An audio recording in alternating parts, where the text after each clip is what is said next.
To learn more about the American experience, I interviewed my great-grandmother, Kay Earhart. Kay was born in Newark, New Jersey in 1923.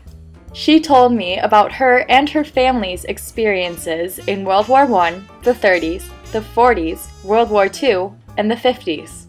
To begin, my great-grandmother told me of her father, Johnny Pringle's, experiences in World War I and ended with an interesting story. He went in the Army when he was 16. He lied about his age, joined the Army because they were at World War. And he was in the Argonne Forest, and he was wounded. The Argonne Forest is in northeastern France. In World War I, the Battle of Argonne was fought by the French and Americans against the Germans. The objective of the offensive was to capture the railroad hub at Sedan that supported the German armies in France. At the end of the Battle of Argonne, the French and Americans seized the German defenses and achieved their goals. While he was in Europe, a man named Spike Webb taught my great-great-grandpa to box. Johnny went on to box in Paris, where he would become victorious.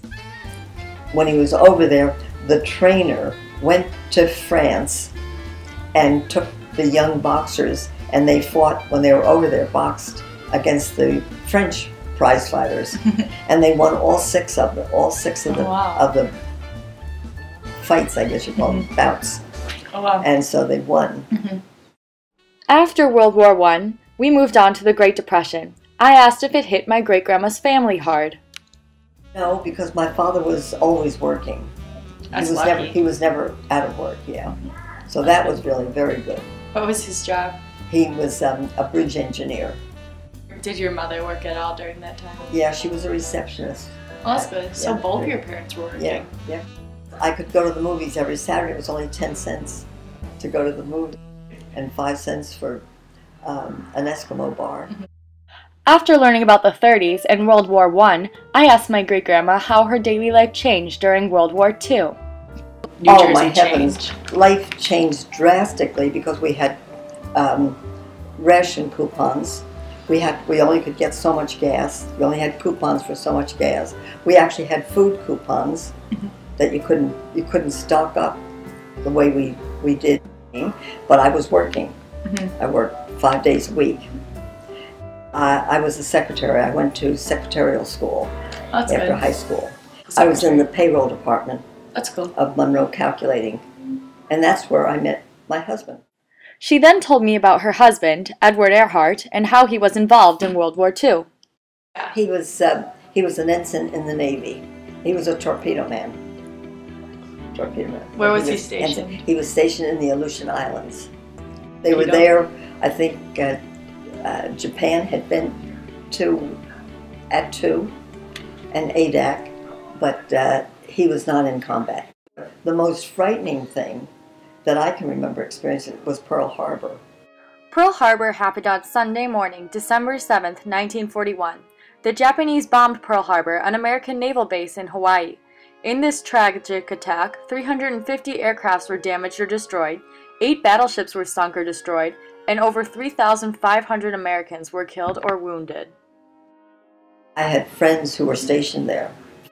Like even Betty Jones, her husband was killed in Pearl Harbor, and Ruth Snow's husband was killed. Thankfully, Ed was not at Pearl Harbor and returned home safely after 2 years in the Navy. Next, we moved on to daily life in the 1950s.